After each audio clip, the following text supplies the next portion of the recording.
വ്രതമാണോ ഉദ്ദേശിക്കുന്നത്? കൂടുതൽ ചോദ്യമൊന്നും വേണ്ട. നീ മാലയിടും, വ്രതം എടുക്കും, മലയ്ക്ക് പോകും. അത് കഴിഞ്ഞേ ഞാനിവിടെ നിന്ന് ഇറങ്ങുന്നുള്ളൂ. ആണോ? ആ. അച്ഛനും ഇവിടെ താമസിക്കുകയാണോ? അതെ. എനിക്ക് സന്തോഷായി. എല്ലാവരും കൂടി ഇവിടെ ഇങ്ങനെ സന്തോഷായിട്ട് സുഖമായിട്ട്. ശ്യാമേ, നീ എന്തൊരാളാ? എന്തെങ്കിലും കുടിക്കാൻ എടുക്കാതെ? അയ്യോ, അതെ, പഞ്ചസാര ഞാൻ മറ്റേ ഷെൽഫിലും. മാഷ് കാര്യമായിട്ട് പറഞ്ഞതാണോ? വിജയൻ മാലയിടുന്നവരോട് ഉണ്ടാവോ? ഇനി ഇവനെ ഞാൻ വിടില്ല. വിജയേട്ടാ, വിജയേട്ടാ, വിജയേട്ടാ. എന്താ മോളെ? എന്താ എന്താ ശ്യാമളെ? ചോദിച്ചത് കേട്ടില്ലേ?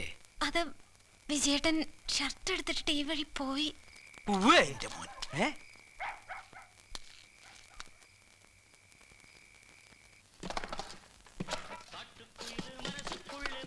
ഉണക്കത്ര പോരല്ലോ എങ്ങാരാ, വൈകുന്നേരത്തിന് മുമ്പേ ചൂടാക്കി കഴിയണം കേട്ടോ. ആ വിജയൻ ഇതുവഴി അങ്ങനെ വന്നോ ജോണിയേട്ടാ? എന്താടാ മൂപ്പര് തെക്ക് വടക്ക് നടക്കുന്നതിന് ഞാനെന്താ വിളിച്ചു? ആ കരുണ മാഷ് അച്ചു വന്നാരും കൂടി ഇന്നലെ രാത്രി എന്റെ വീട്ടിൽ കയറി വന്ന് ഭയങ്കര ബഹളം. വിജയൻ എവിടാന്ന് ചോദിച്ചോണ്ട് വിജയനെ ഞാൻ എന്താ പോക്കറ്റിലിട്ട് നടക്കുക. അവർ ചോദിക്കുമ്പോ എടുത്തു കൊടുക്കേ. കാലത്ത് മുതൽ ഞാൻ അന്വേഷിച്ച് നടക്കുക. ആരെ? വിജയേട്ടനെ തന്നെ. സത്യം പറയാ, അയാളെ കണ്ട ആ നിമിഷം മോന്തക്കിട്ട് ഞാൻ രണ്ടെണ്ണം കൊടുക്കും. താടാ, എന്റെ മോന്തക്കെട്ട് രണ്ടെണ്ണം താടാ. വിജയേട്ടൻ ഇവിടെ? വിജയൻ ഇന്നലെ ഇവിടെ കിടന്നത്.